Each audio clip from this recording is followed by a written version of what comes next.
vision, leadership, workplace-related topics. The Voices of Victory podcast show. Subscribe today. Let's go. Vision, leadership, self-esteem, workplace-related topics. Subscribe. The Voices of Victory podcast show. Voices of Victory. Vision, Voices of Victory. leadership, Voices of Victory. workplace-related topics. The Voices of Victory. Voices of Victory. Voices of Victory. Voices of Victory. It's time for the show. You are now listening to the Voices of Victory podcast show. Ladies and gentlemen, Mario D. Leone. And welcome to Voices of Victory podcast. How are you today? I am Mario D. Leone, and today we have a very special guest on the show, Rob Mann, author of the children's book, The Tale of the Beph Pig. Now, Beph Pig is B-E-P-H. Now, this particular book is for 8 and up, kids that are 8 and up. And the beauty of it is you can get it at Amazon. You can get it at all places available online. But the best place to get it is available directly at beph.com. And that's B-E-P-H-P-I-G. And today we have on the line Rob Mann, the author of that. Rob, how are you today? Awesome. How are you? I'm doing well. I want to ask you a few questions about this particular book. As you know, we talk a lot about a variety of different creative artist fields come on the show a lot. People that are in the creative field, they always are coming on board, and we're doing interviews with them. And of course, I've done a lot of writing and screenwriting, and you're a writer. And I wanted to ask you, to get some understanding for the audience that's out there, right? The Tale of the Beph Pig. Like, what inspired you to write this thing? It started with my kid. Mm-hmm. We go to the library and I tell her to pick up whichever book, and she came across Phoebe and the Unicorn. And when I would read to her, she would laugh, and it really made me think. I said, wow, this book has a big impact on my kid. And the joy in her face, it gave me an idea. And I thought to myself, I'm verbose. Why don't I write a book to make my daughter laugh, and maybe other kids too, and have an impact on their lives like this book has on my child's life? So the journey began in 2021. Now, can you give a brief overview of the plot? Introduce, who is Beph? Give us a little intro, a little overview. The book's about a unique group of animals who see a carnival as they see as an opportunity to get food and supplies from wasteful humans. They decide to disguise themselves because they figure humans aren't ready to see them walking and talking like humans. But things take a turn.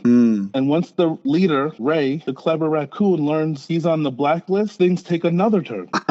And Ray and crew have to take humans into their own territory to defeat and overcome. All right, well, he is a haughty pig. He despises people calling him a pig. When you see him, you see a pig. But in his mind, he's Idris Elba.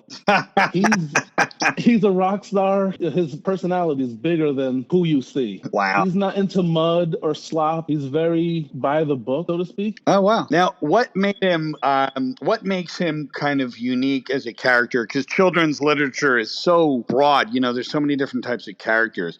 What makes him kind of stand out as a character to kids? Well, he's unique like all of us. I think they could relate. He's a pig that's not a pork pig. He's a beef pig. Each of us are unique in our own way. And when you get to learn us, each different person, you find out there's more to the person than what you see. It's kind of like that, but he's upset that he's a pig. It's like he feels like he's in the wrong body. So it sounds like to me that he stands out with his uniqueness, right? That sounds about right? Right. Yeah. So he's a unique character, and he likes to shine. He likes to be different, but he's not your average pig, basically. Correct. Right. Wow, that's pretty cool. Now, what themes are explored in the book? There's different kinds of themes, there's all different kinds of messages and themes that come across in children's books. So what kind of themes come across? Is it more about identity, self-expression? What is it about? This one's friendship, bravery, not judging a book by its cover, and being true to thyself. Got it. And that's the whole point of that, standing out in your uniqueness, being true to yourself, standing true to who you are. It's a beautiful thing. Now, when you started to develop him as a character, Beph is a quite intriguing name, especially the way it's spelled. It's Beph, right?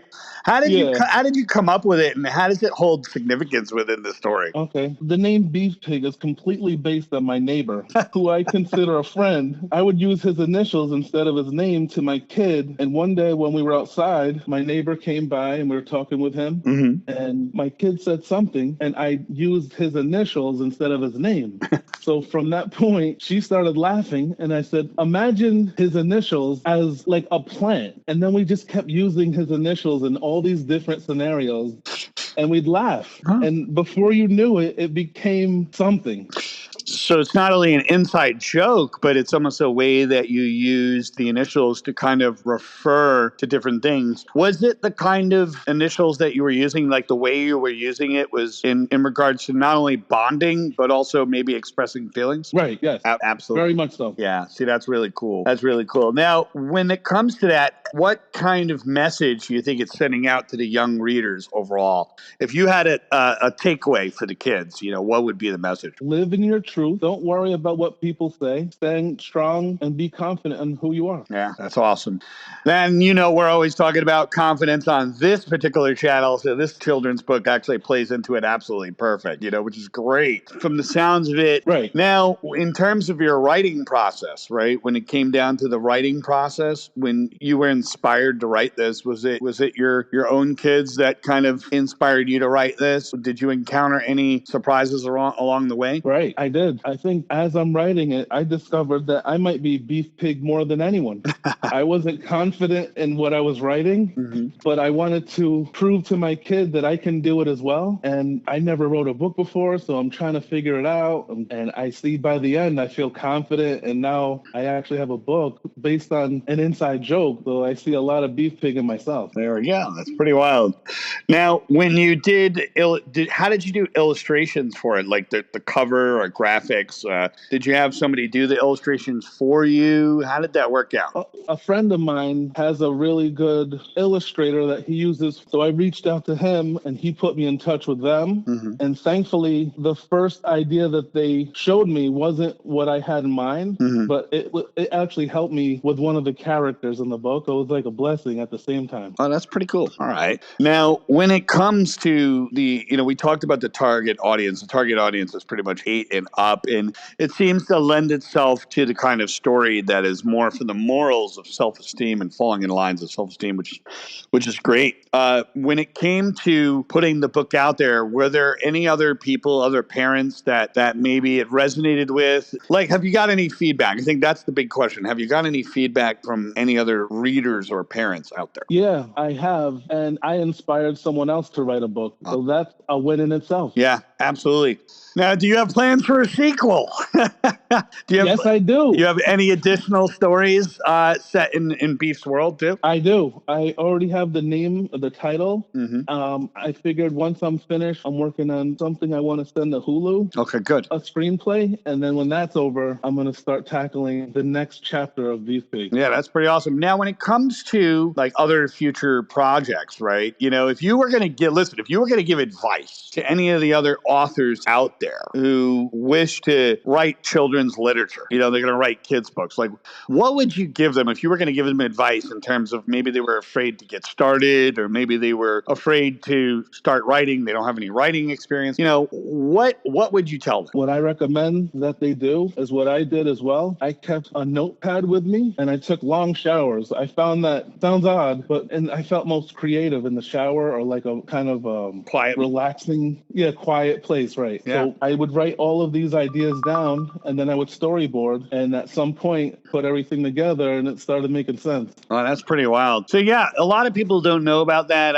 And it's a very good point. Like, I want to share with you that when you are coming up with ideas in the shower, that is never a bad thing. And I want to say this to the audience out there, is that our best ideas come when the mind is most relaxed. So if you're in the shower and your brain is relaxed, relaxed, your body's relaxed, like you're in that moment, all the ideas are going to hit you. Matter of fact, there are like special types of books that you could actually get that you could take in the shower with you that are waterproof that you could actually write on while you're in the shower. And that is specifically for people who get those ideas that are in the shower. And how this actually works is real simple when the mind is most relaxed. So, for example, if you hit the shower, then the ideas come. Or if you were to go for a 2-mile walk and your mind is relaxed, the ideas would come, right? Anytime you're putting massive effort and massive thought into something and you feel frustrated or you're banging your head against the wall, the moment you do something, the moment that you let go and just relax and do something that is going to take your mind off of it, that's when all the ideas come. You know what I mean? So, for example, if I'm a writer and I'm sitting down at my desk and I'm like, oh man, like I can't, I've been at this for an hour and a half and I can't think of anything, right? What's happening is I'm putting too much effort. I need to let go and leave the computer, walk outside, go for a 3-mile walk. When I come back, the brain is very relaxed and you haven't been thinking about it and all of the ideas just hit you. They hit you. Now, I saw this same exact thing, Rob, that when I was doing computer programming, okay? When I was doing computer programming, I would sit there for like 3 hours trying to code, and I would hit a brick wall. I would hit like a mistake. I'm like, I can't do this. I just can't fix this. I'd get so frustrated, so upset. And I was like, I just couldn't do it, And what I actually did though, was I actually would get up, go to the 7-Eleven around the corner, get a Slurpee and come back. And all of a sudden, all the answers to my problems would show up. Okay. And it works the same way. And this is really important for all the listeners out there is that when you're putting stuff together, it's really a good idea. Right. Thank you for having me. Anytime. And what we're going to do is feel free to reach out to Rob if you have any questions about children's books, if you have any questions about maybe putting yourself out there and publishing, he would be happy to kind of answer some questions for you. And feel free. Rob, thank you again for for coming on today. And I'm thankful for having you and appreciative for having you today. Thank you for coming forward. Appreciate it. Thank you. All right.